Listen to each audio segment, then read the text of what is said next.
couple years ago, I got stricken with a bad blood infection, and it cost me my use of my right leg, and now I'm wheelchair bound and can't walk, and so it's a rough road, but I overcome it every day, and with the help of others, and you know, it gets depressing, you know. But at the end of the day, I'm just thankful that we have each other and we have this place to community. Um, and I'm laying down in bed and I'm happy because it's the first time in 3 months I've been out my wheelchair. And it's rough when you see society give up on you, and but we keep going, we keep moving forward. And I was number 13 on the list to get an electric wheelchair, and the United States took in another surplus of um, people from other countries and pushed me back to number 1700 now. So I'm like 5 months out from getting a wheelchair. So I just got this little broke down push wheelchair I got, but I make use of it. So I'm happy, I'm ecstatic, you know. And we don't all have drug issues. We have, you know, a lot of other issues. You know, we're not all mentally ill. Some of us just had a bad break in life. But through it all, we all make up one beautiful community of peaceful people. Yeah, we have our ups and downs, but together we strive to help each other. You know, this has been a tragic week. We lost two of our fellow campers to death this week, and both funerals are tonight. And so we're having a little mourning, but you know, it does say weeping endures for a night, but joy coming for the morning. So we're gonna keep the joy bells going. So, you know, I'll take any questions that you want to ask me. So, Um, can you tell us a little bit about the two people you mentioned who passed? oh, Dan Dan. Oh, where do we start with Dan Dan? Dan Dan had a violent seizure the other day due to the heat. And we're up there on the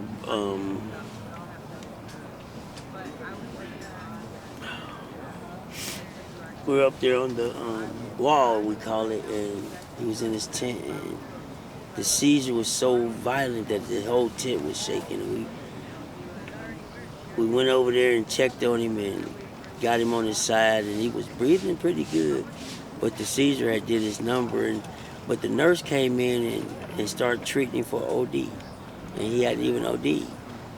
And that's just another thing that we deal with, prejudgments. You know, they judge us by where we live and not who we are. So, but then just a little story. He was the sweeper. He just would sweep and sweep and sweep, and he just cleaned up everything. But he would give you his shirt off his back. And then we had Wobbs, which Bree. He had a fortunate incident. You know, he passed away. I'm not at liberty to say why, because his family might see this, but he passed away, and we know that he's looking down on us too, and he's saying, you know, keep fighting, you know. But there were two people that contributed a lot to us, you know, gave freely of themselves, and you know, so in their memory, I just want to ask the Creator to welcome them into the new kingdom and give them peace. But they were two beautiful young men that had, you know, families and that loved them, and they'll be buried tomorrow. But just because they're buried don't mean that they'll be forgotten. You, in your experience as a disabled person, a statistic I saw recently is that 57% of unhoused and sheltered people are too disabled to work. And if that, of course, doesn't include things like, psych disabilities, people that might not even know they're disabled, right? Right. Are there, it seems like a high number of disabled people here. What, is there any reason for that? Are they getting care? Are they getting access to, do you have a personal care attendant? Or, what is that aspect of things like? 55 of them right here.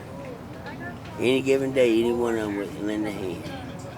So I don't have a set personal one. We have nurses that come out. If I can give a shout out to Miss Sarah James. Does anybody want to ride over to Dan Dan's service? KG's giving rides over to Dan Dan's service. You gotta jump in his truck. We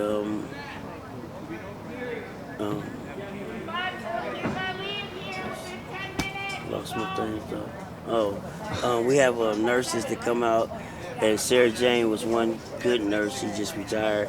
We have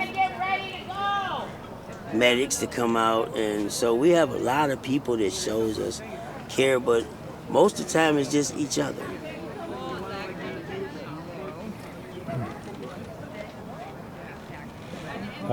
Is there any, is there any, my last question, is there anything you wish you could just say into the void about, how things could be better for you, that you wouldn't have to be in the situation, stuck in a bed, in a tent, that, I don't know, what can the world know, or what can we do? Well, I don't want the world's sympathy. I like your empathy if we could, but I want the world to know that I wouldn't change a thing. I'm happy where I'm at because I finally understand that it's not a house don't make it a home. It's what you bring to that home makes it happy. And this little tent means the world to me. Yes, I'm looking forward to having 4 walls, but I want the world to know that before you put us down and write us off, stop by and just see how we live and interact with us, and you will see a whole new, unique side of people that you never thought that was out here.